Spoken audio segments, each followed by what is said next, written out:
fifth point, I would think, of a real serious harm that comes from idolizing virginity is it kind of exacerbates feelings of betrayal when you discover your prospective spouse isn't a virgin.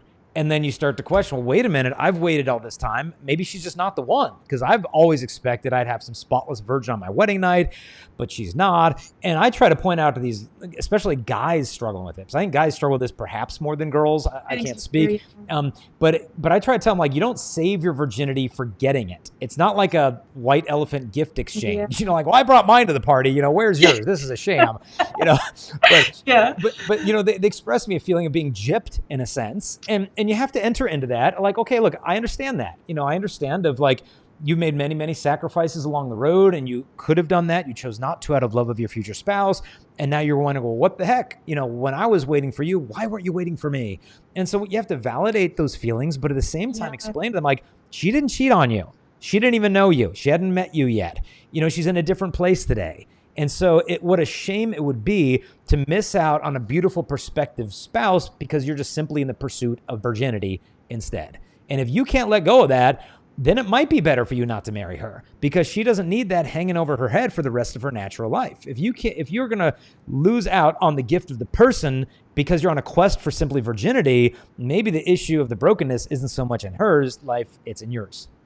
Yeah. And I think, that's where we have to turn to, like, what is the sexual experience within marriage for? Yeah. Is it for giving away your virginity, or is it for a gift of self, a gift of an entire person?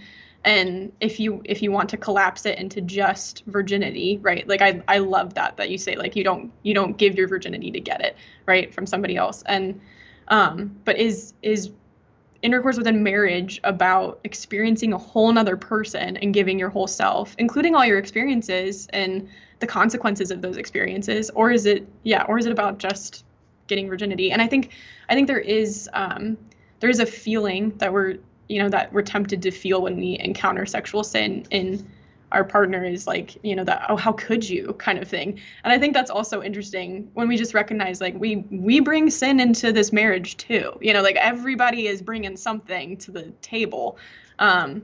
And I think that happens when we idolize virginity and chastity as, like, the pinnacle virtue of relationships and of marriage, is we don't give weight to other sin. Like, and I've talked about this a few times, but just that, I haven't received much dating or marriage advice. I'd say more dating than marriage. I haven't received much dating advice, other than just chastity, right? Like, I think in our focus on chastity, which is beautiful and good, we don't always talk about, other aspects of relationships, like how to be selfless, or how to have healthy conflict, or different things like that. How to make financial decisions together, how to pray together. Like, we don't always focus on other virtues and vices, and we make not having sex when you're dating the barometer of a healthy dating relationship, and then we make having sex when you're married the barometer of a healthy marriage. And I think that's also just a result of just maybe too much emphasis on sexuality, whereas it has its place, it's good, it's sacred, it's beautiful, but it isn't the whole of a marriage, or the lack of it isn't the whole of a dating relationship. No, I like that point, because when it comes to marriage preparation, at least here in the States, I just did a Zoom call with some the Archdiocese in Sydney, Australia. They're starting marriage preparation courses starting, I think it's like in 7th grade. And I'm like, man, spot on. Like, that's what the church teaches. It's got to be not just like immediate marriage prep, like, oh, we got the ring, we got 6 months, let's figure out what the heck marriage is about. It's like, no, this needs to start. Like, I mean, Pope Francis said marriage preparation begins at birth. That's what the Pope said.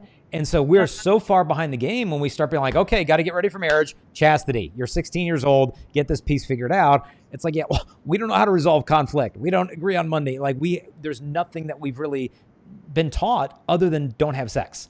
And so, that's a great discussion, because, like, well, we got to create apostolates in the church of authentic marriage prep long before your pre-Cana weekend, which is kind of last-ditch effort to evangelize these people, most of whom haven't been in the church since their first communion. So, I'm going on my pre-Cana weekend tomorrow, so it's quite funny. It's like, yes, but no, I completely agree. And I think that almost teaches young men and young women to see each other as sexual beings, like, early on, more so than we already do.